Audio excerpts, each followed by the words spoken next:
पिछले वीडियो में हमने ये देखा था कि रिजल्टेंट होता क्या है और वेक्टर्स का रिजल्टेंट हम किस तरीके से निकाल सकते हैं। आज हम उसी चीज़ को मैथमेटिकली देखेंगे कि हम किस तरीके से दो वेक्टर्स का रिजल्टेंट निकाल सकते हैं। आप ये देखिए, मेरे पास ये एक वेक्टर है जिसको मैंने बोल दिया ए वेक्टर, और ये एक दूसरा वेक्टर है जिसको मैंने बोल दिया बी वेक्टर।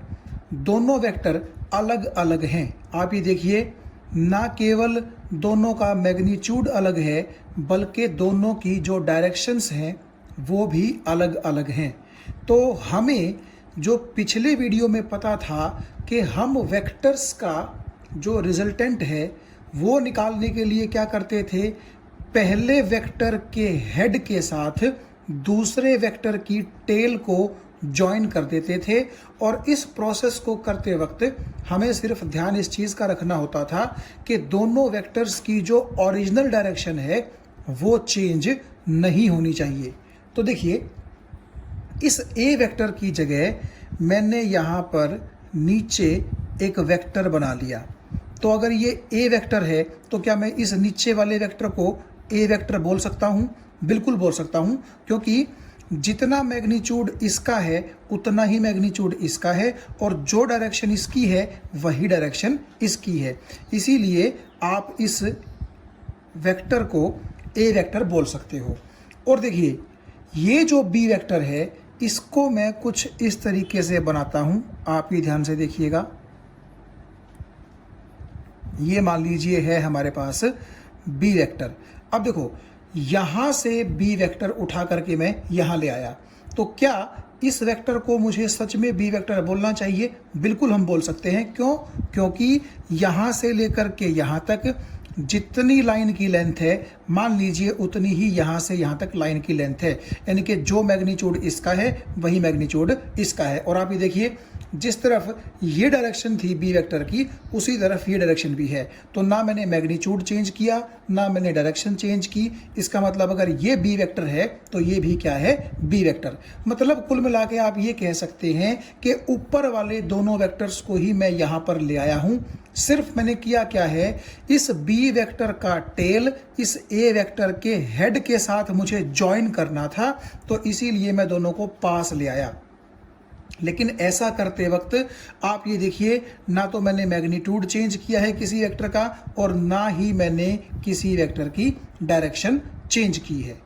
अब देखिएगा, रिजल्टेंट का जो तरीका था निकालने का वो ये बोलता था कि अगर पहले वेक्टर के हेड के साथ दूसरे वेक्टर का टेल ज्वाइन कर दिया जाता है तो फिर पहले वेक्टर के टेल से लेकर के दूसरे वेक्टर के हेड तक जो लाइन आप खींचेंगे उस लाइन की लेंथ आपको रिजल्टेंट वेक्टर का क्या देगी? मैग्नीट्यूड। और उस लाइन की जो डायरेक्शन है वो डायरेक्शन आपको रिजल्टेंट वेक्टर का क्या देगी? डायरेक्शन। तो अगर मैं ए वेक्टर और बी वेक्टर का रिजल्टेंट आर वेक्टर को बोल दूं तो आप ये देखिए, यहाँ से लेकर के यहाँ तक आपके आर वेक्टर का मैग्नीट्यूड होगा और जो डायरेक्शन इस लाइन की है वही आर वेक्टर की क्या होगी? डायरेक्शन होगी।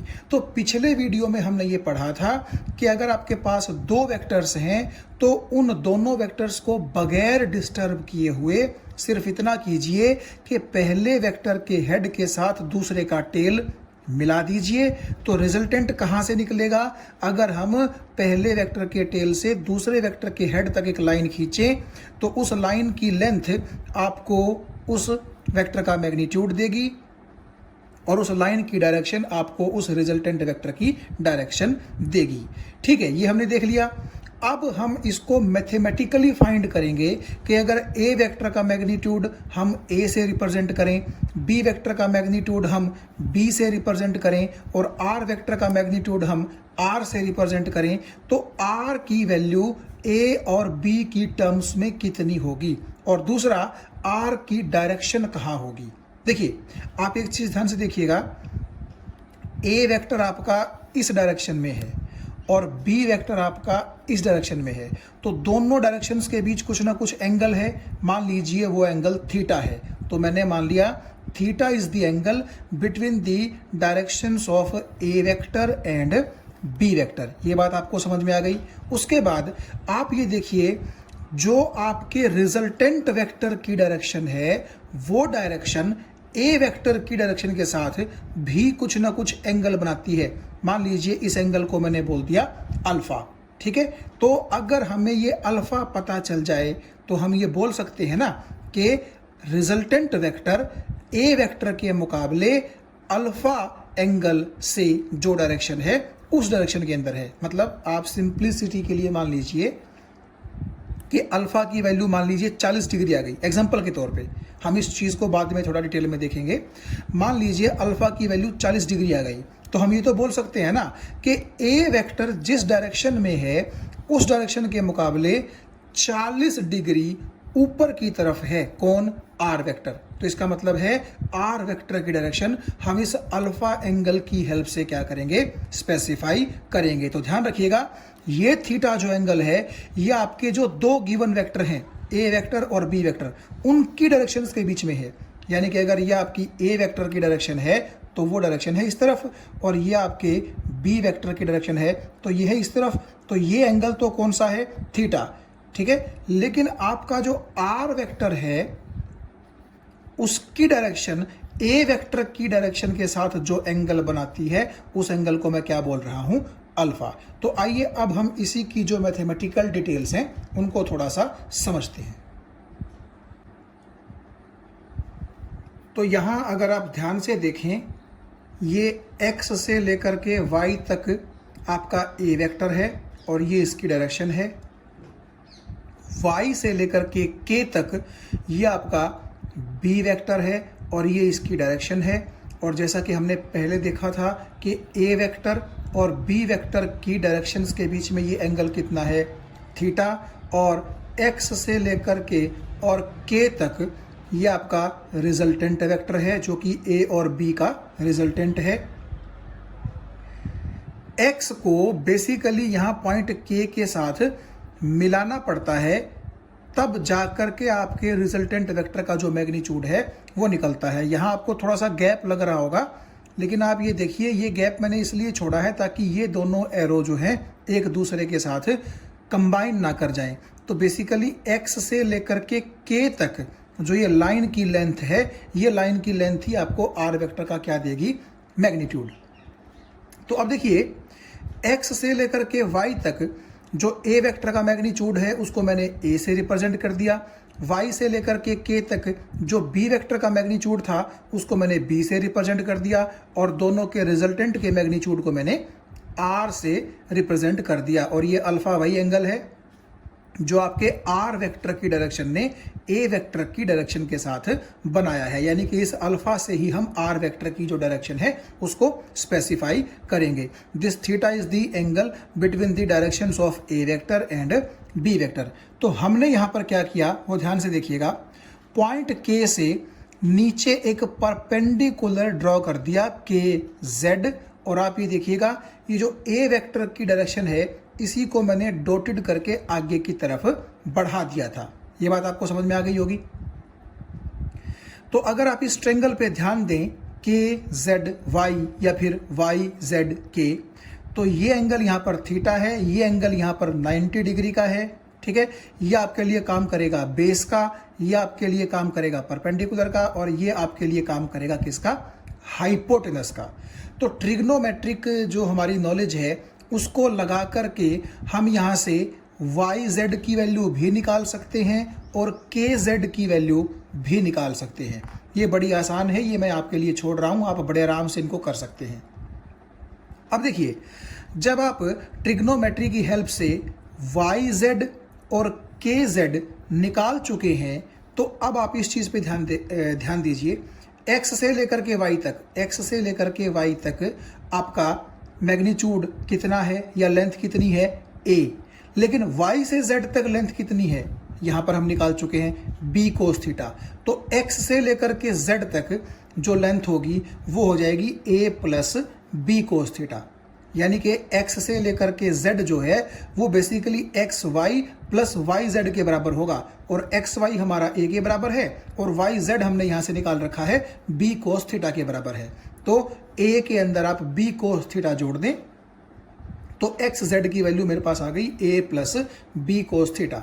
ठीक है, अच्छा zk या फिर kz की वैल्यू हम निकाल ही चुके हैं b sin थीटा। तो आप ये देखिएगा, अगर मैं xzk इस ट्रायंगल की बात करूं तो इस ट्रायंगल का ये क्या है, बेस, और ये क्या है, परपेंडिकुलर। तो बेस की वैल्यू भी मेरे पास है, परपेंडिकुलर की वैल्यू भी मेरे पास है, तो क्या मैं हाइपोटेनस की वैल्यू पाइथागोरस थ्योरम से नहीं निकाल सकता? बस वही अब हम करने जा रहे हैं। और देखिए इस ट्रायंगल के अंदर ये जो एक्स जेड के ट्रायंगल है, इसके अंदर जो हाइपोटेनस है, आपको नहीं लगता कि वही आपके रिजल्टेंट वेक्टर का क्या है, मैग्नीट्यूड भी है? तो इसीलिए आप जब यहाँ पर पाइथागोरस थ्योरम लगाएंगे, ये आप बड़े आराम से लगा सकते हैं। डायग्राम आपके सामने है और ये हर एक पॉइंट का क्या नाम है और किस जगह पर क्या वैल्यू रखनी है, ये सारा मैथमेटिकल प्रोसेस बड़ा आसान है, आप आराम से कर सकते हैं। तो जब आप ऐसा करेंगे तो देखिएगा एक्स के का स्क्वायर किसके बराबर हो जाएगा, एक्स जेड का स्क्वायर प्लस जेड के का स्क्वायर। तो ये सब करने के बाद जब आप यहाँ के बाद यहाँ आएंगे तो देखिए मैंने यहाँ से स्क्वायर हटा करके इस तरफ सारा अनरूट कर दिया है, और x से लेकर के k तक, x से लेकर के k तक की जो वैल्यू है, यानी कि जो लाइन की लेंथ है, अब क्योंकि वो रिजल्टेंट वेक्टर का मैग्नीट्यूड है और उसको हमने r से रिप्रेजेंट किया है, तो एक्स के को मैं r भी लिख सकता हूँ। तो इसीलिए मैंने क्या किया, एक्स के की जगह r लिख दिया, और इस स्क्वायर को मैं जब यहाँ शिफ्ट करूँगा तो इस सारे के ऊपर क्या आ जाएगा, अंडर रूट आ जाएगा। तो आप ये देखिए r वेक्टर का जो मैग्नीट्यूड है उसकी वैल्यू मेरे पास आ गई whole under root of a square plus B square plus 2ab cos theta.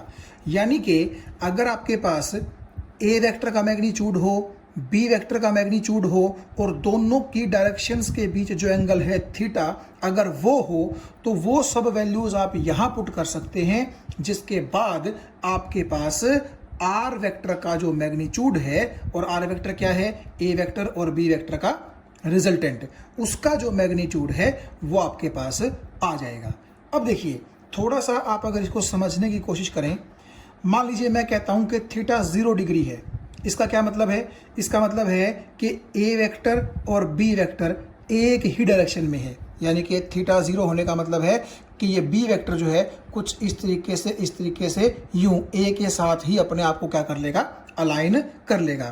तो यदि ए वेक्टर और बी वेक्टर सेम डायरेक्शन में है, यानी कि थीटा 0 है, तो हम जानते ही हैं कि वेक्टर्स का रिजल्टेंट कैसे आता है, दोनों वेक्टर्स को जोड़ करके।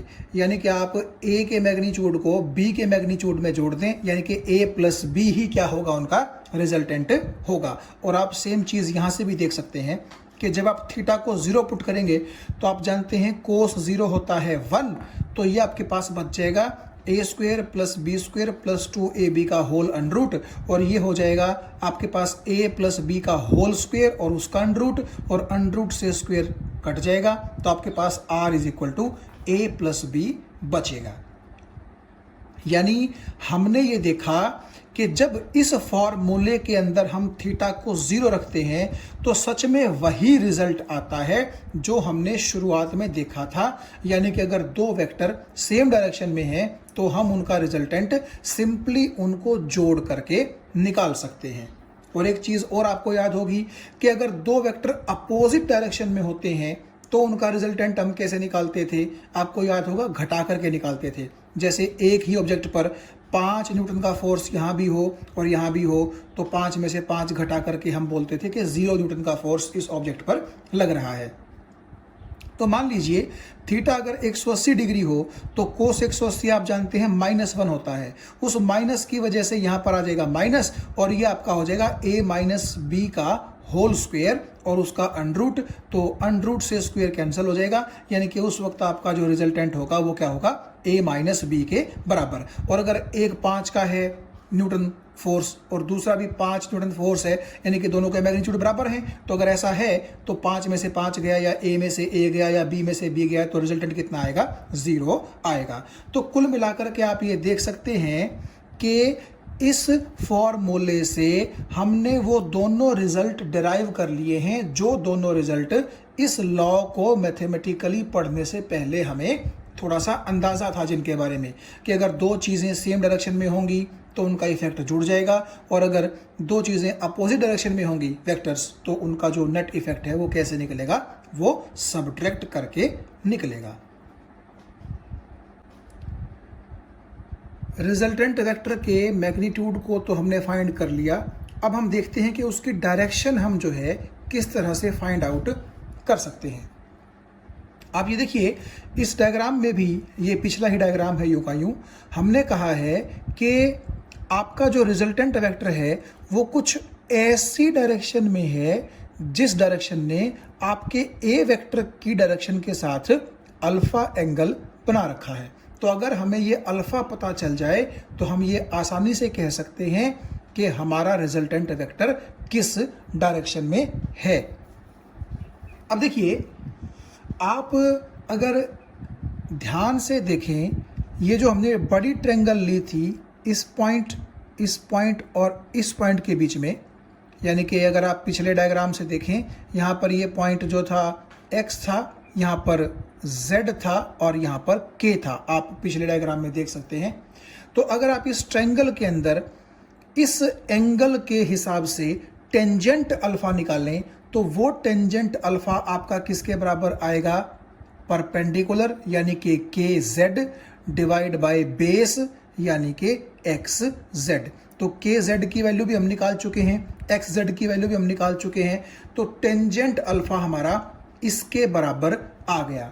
तो अब आप ये देखिएगा, इस इक्वेशन में ए, बी और थीटा की वैल्यू जब आप पुट कर देंगे तो आपके पास अल्फा की वैल्यू भी आ जाएगी। मैं आपको बड़ा आसान सा एग्जांपल देता हूं। देखिए, हमने पिछले वीडियोस में ये बात की थी कि अगर एक वेक्टर राइट साइड में हो और दूसरा वेक्टर भी राइट साइड में हो तो दोनों का रिजल्टेंट भी कहाँ आता है? राइट साइड में ही आता है। यानी कि अगर मैं ये कहूँ कि ए वेक्टर भी राइट साइड में है, बी वेक्टर भी राइट साइड में है, तो रिजल्टेंट वेक्टर भी कहाँ होगा? राइट साइड में ही होगा। तो उस वक्त हम ऐसा भी तो बोल सकते हैं ना कि अल्फा की वैल्यू 0 हो जाएगी। क्यों? क्योंकि अगर ए राइट साइड में है, बी राइट साइड में है, तो इसका मतलब दोनों की डायरेक्शन सेम है, तो नेचुरली रिजल्टेंट भी तो उसी डायरेक्शन में होगा। और हमने रिजल्टेंट की जो डायरेक्शन है उसका एंगल अल्फा मान रखा है ए के साथ। तो जिस डायरेक्शन में ए है, अगर उसी डायरेक्शन में रिजल्टेंट भी होगा तो हम ये बोल देंगे कि अल्फा कितना हो गया? 0। या फिर ये कह लीजिए कि अल्फा जब 0 आएगा तो उसका ऑटोमेटिकली मतलब ये निकल आएगा कि रिजल्टेंट भी कहाँ है? उसी डायरेक्शन में है जिस डायरेक्शन में आपका ए वेक्टर है। आप यहाँ देखिए, थीटा 0 का क्या मतलब है? थीटा 0 का मतलब है कि ए वेक्टर और बी वेक्टर के बीच का एंगल 0 है। यानी कि जिस डायरेक्शन में ए है उसी डायरेक्शन में कौन है? बी है। यानी कि दोनों सेम डायरेक्शन के अंदर हैं। तो जब आप इस स्पेशल केस के लिए थीटा को यहाँ 0 पुट करोगे तो आप जानते हैं साइन 0 0 होता है, और 0 इंटू बी 0, तो ऊपर हो गया 0, तो नीचे चाहे कुछ भी हो सब कुछ क्या हो जाएगा? 0। तो हम ये कहेंगे कि टेन अल्फा की वैल्यू कितनी आ गई? 0। और आप जानते हैं टेंजेंट 0 डिग्री भी कितना होता है? 0। तो यहाँ से हमें पता चल जाएगा कि अल्फा की वैल्यू कितनी आ गई? 0 आ गई। यानी कि ये अल्फा 0 हो गया। इसका मतलब है कि रिजल्टेंट भी आपका ए वेक्टर की ही डायरेक्शन के अंदर है। और ये तो होना भी था कि अगर आपका ए वेक्टर और बी वेक्टर सेम डायरेक्शन में है तो नेचुरली आर वेक्टर भी क्या होगा?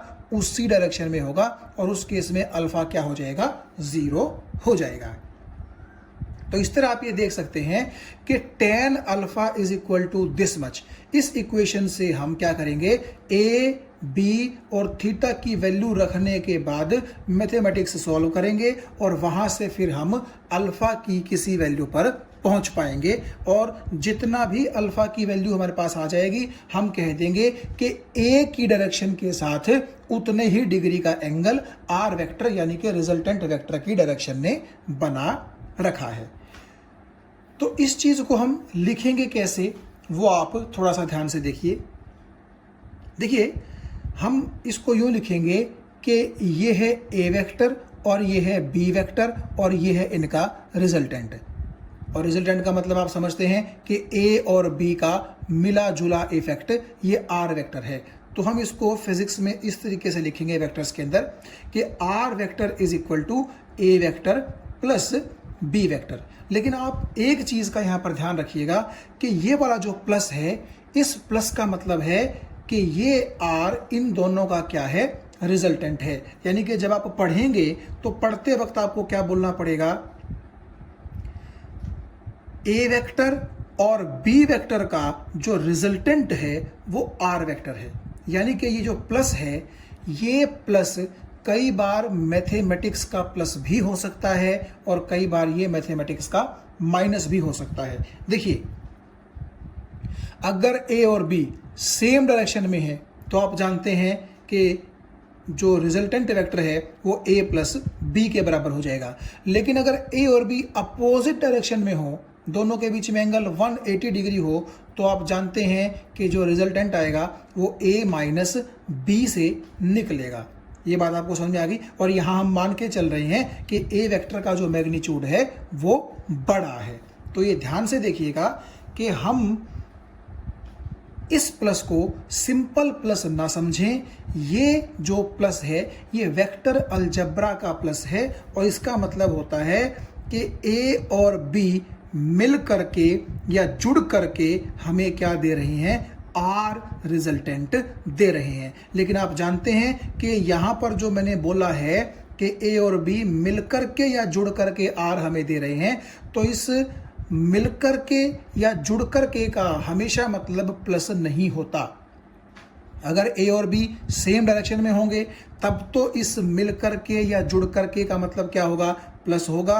लेकिन अगर दोनों अपोजिट डायरेक्शन में होंगे तो इसका मतलब माइनस भी हो सकता है। तो ये ध्यान से देखिएगा कि हम इस चीज को कैसे रिप्रेजेंट करेंगे कि R vector is the resultant of A vector and B vector, और उसको हम कुछ इस तरह से रिप्रेजेंट करेंगे कि R vector is equal to A vector plus B vector. इसका मतलब क्या बताया मैंने आपको कि जो आर वेक्टर है वो ए वेक्टर और बी वेक्टर का मिला जुला रूप है। यानी कि ये आर वेक्टर इन दोनों का क्या है, रिजल्टेंट वेक्टर है। ये जो मैथमेटिक्स हमने किया कि अगर आपके पास दो वेक्टर्स हैं, उनके बीच का एंगल है, उनके मैग्नीट्यूड है, तो आप उनका किस तरीके से रिजल्टेंट निकाल सकते हैं और किस तरीके से उस रिजल्टेंट की डायरेक्शन निकाल सकते हैं, इस पूरे प्रोसेस को बोलते हैं triangle law of vector addition. इसको triangle law of vector addition क्यों बोलते हैं? देखिए यहां पर वेक्टर एडिशन का मतलब फिर से क्या है कि दो वेक्टर्स का आपको क्या निकालना है, रिजल्टेंट निकालना है। Because this addition sometimes may be addition and sometimes it may be subtraction. ये आप समझ ही गए होंगे। तो ट्रायंगल लॉ इसको हम क्यों बोलते हैं वो आप ध्यान से देखिएगा। देखो अगर आप ध्यान से देखें, ट्रायंगल को बनाने के लिए तीन साइड्स लगती हैं। तो एक साइड तो आपकी कोन कवर कर रहा है ए वेक्टर, और दूसरी साइड आपकी कौन कवर कर रहा है, बी वेक्टर, और तीसरी साइड जो है ट्रायंगल की वो कौन कवर कर रहा है, आपका ए और बी का रिजल्टेंट वेक्टर। तो कुल मिलाकर के तीनों से आप ये देखो एक ट्रायंगल बन गई कि ना बन गई। तो क्योंकि ये जो शेप है मैथमेटिक्स में ट्रायंगल जैसी है, इसीलिए इसको बोलते हैं triangle law of vector addition. अब ये बोलता क्या है, इसकी स्टेटमेंट क्या है, वो आप ध्यान से देखिएगा। ये लॉ कहता है कि अगर आपके दो वेक्टर्स ट्रायंगल की दो साइडों के द्वारा रिप्रेजेंट किए जा रहे हैं, मैग्नीट्यूड में भी और डायरेक्शन में भी। अब यहां तक का मतलब पहले आप समझ लो। देखो, आप यहाँ से लेकर के यहाँ तक ये क्या है, ए वेक्टर का मैग्नीट्यूड, और इस डायरेक्शन में क्या है, ए वेक्टर की डायरेक्शन। सिमिलरली यहाँ से लेकर के यहाँ तक क्या है, बी वेक्टर का मैग्नीट्यूड, और ये डायरेक्शन क्या शो कर रही है, आपके बी वेक्टर की डायरेक्शन।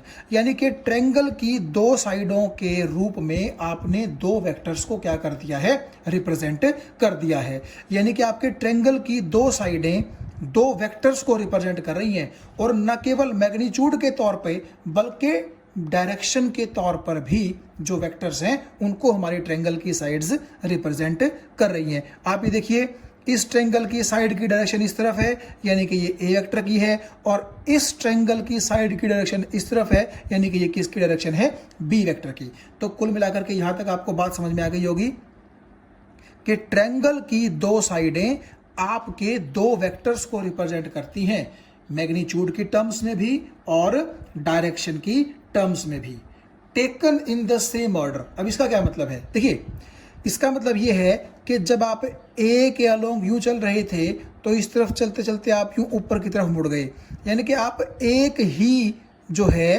तरफ चलते चलते और फिर अचानक दूसरी तरफ आप मुड़ गए।